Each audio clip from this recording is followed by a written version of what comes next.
Hello everyone and welcome back to my video. In today's video we're going to be talking about Kagaribi 10, the most important tournament in terms of points for this entire ranking season, and this one was an absolute banger. For the top 16 and 13th you had Omatsu, Hurt, Yara, and Asimo. 9th you had Masha, Pasarimed, Ken, and Zamba. In 7th you had Riddles and Mia. 5th you had Hiro and Yoshidora. In 4th you had DeBuzz. 3rd Zachary. 2nd Acoola, and 1st was Spargo. We're going to be talking about a couple of the crazy runs as well as what this tournament might mean for the rankings.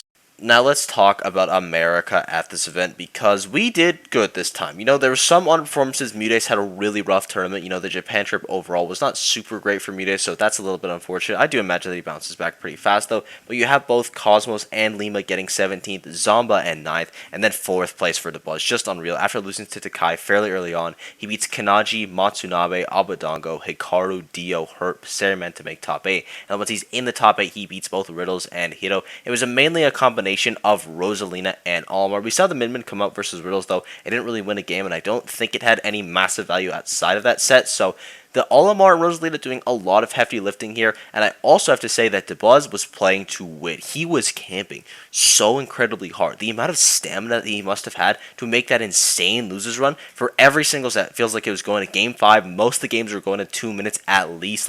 It was ridiculous how patient DeBuzz was. He played like that brawl style of, he's just like, I'm not going to approach, I am going to force you to make mistakes, and he did it so well. If we can start seeing DeBuzz do this again, he can be looking like a top 10 player, because this tournament is going to be his first top 8 of the season, which is a really big deal, and what an event to do it at, because he just looked unreal. Next up, let's talk about Riddles, who is by far the most consistent invader in Japan. He top 8'd every single tournament that he went to, and it looks like he wasn't going to do it here. He busted out at the last P-tier event of Genesis. It looks like things were going to repeat itself after losing to Dio, but he goes on another monstrous losers run, beating Kome, Shuton, Lima, Ematsu, and Masha before getting into the top 8. Looking really strong combination of Kazuya and Terry. I also think something that was really underrated for all the NA players, for DeBuzz, for Spargo, for Riddles, was the coaching from last. Got to give a huge shout out to last, because you were allowed mid-set coaching in this tournament, and I think it was a pretty big deal. All of these players were able to make some insane losers run. Basically every single NA player that did well at this tournament had a ridiculous loser run, except Zamba. He was pretty much the only one that did it, mainly through the winner side, Zamba and Lima, I will say. So shout outs to those guys. They were looking insane, but the coaching from last, I think, was a really big deal. It was one of the reasons that Riddles, DeBuzz, and Spargo were all able to make their super deep run, so shout outs to last. Also, shoutouts to Snake players this tournament, because they did extremely well. You had Dio getting one of the biggest upsets of the tournament over Riddles. You also had Hurt making an incredible losers run to 13th place. Hurt lost on day 1 and was able to beat SSSR, Oi George, Lai, Futari, Yoko, Takara, and Takai before losing to DeBuzz. DeBuzz also beat Dio at 17th. You also had Ike at 17th, another incredible run for him. The Snake players were really just farming this tournament, and this was also going to be Shogun's final tournament. Shogun is one of the best Snake players in Japan. One of the reasons why I think the character is so cool. He has some of the sickest movement we've ever seen, so huge shout out to Shogun. Unfortunate that it's his last tournament, but he's an incredible player and has a bunch of amazing wins under his belt.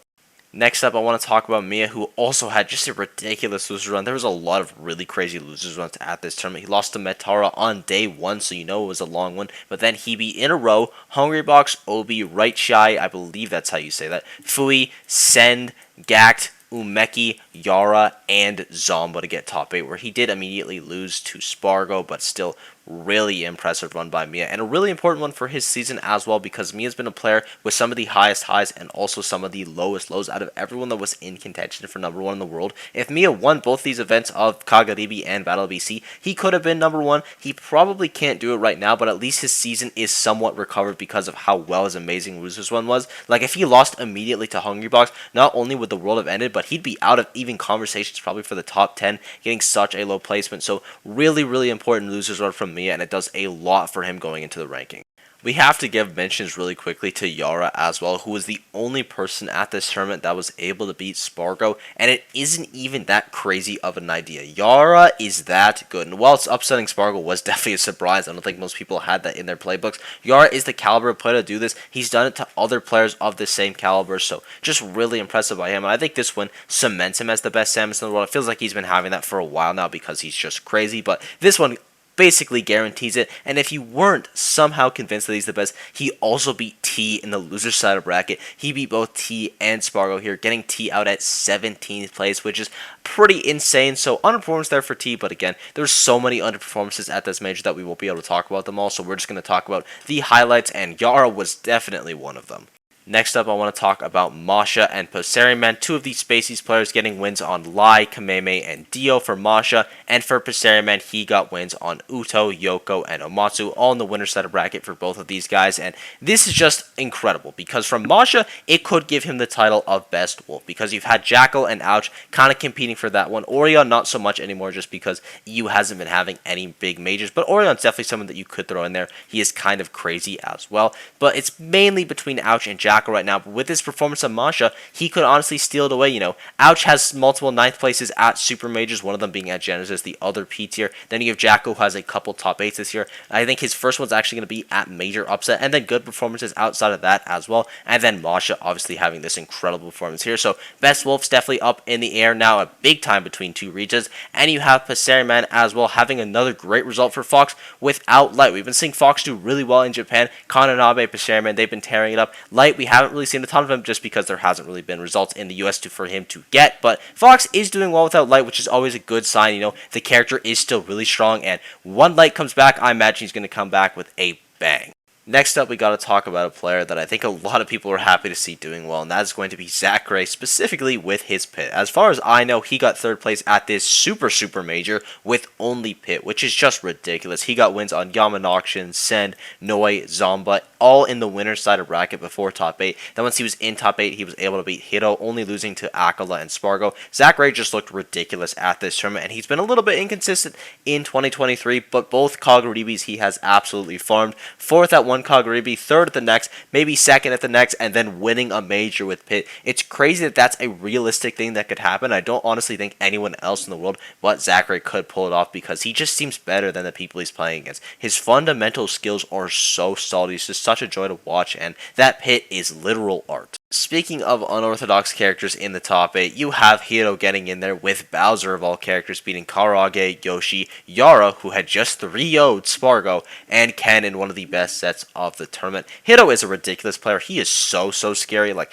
on hit, he's probably one of the scariest players in the world, and that is going to be Bowser as well, just hitting you like a truck. But he just goes for the craziest reads. He makes the most out of everything. His advantage state is amazing. Disadvantage state is where you saw people bully him so hard this weekend, but he would literally die in one hit as Bowser because he couldn't get off the ledge and still be taking games because his neutral game is that scary. Hiro is just a ridiculous player. This is one of the best results we've ever seen from Bowser, and he is definitely the best Bowser in the world. Like, it's kind of been no debate for a while now, but with this result, it's the best one that we've had in 2023. Best one we've had from Hiro in a little bit, but also, last tournament he popped off on was Kagaribi, so maybe this is just his good luck charm.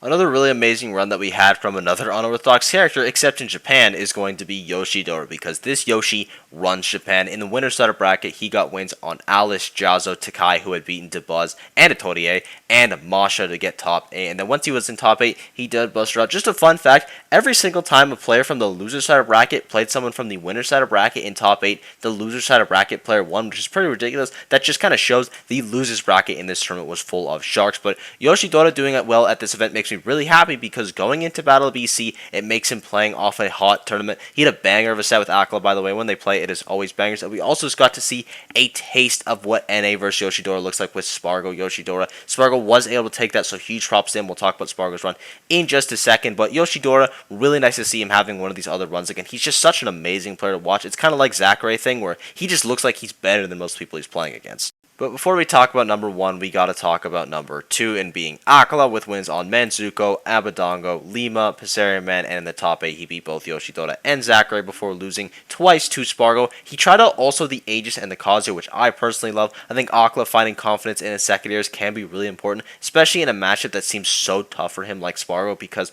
not only is Spargo amazing versus Steve, not only does he have the mental fortitude, it's also a really tough matchup for Steve. So even though the Aegis and Kazuya didn't work out this time, I wouldn't honestly be shocked if we saw more of it in the future, just because of how bad Steve is going to be versus Cloud, how good Spargo is at abusing that character. Like, he is actually just unreal. So we're going to have to see if Acoola is able to get over that mental block versus Spargo before Battle of BC, but if not, his number 1 spot could be on the line.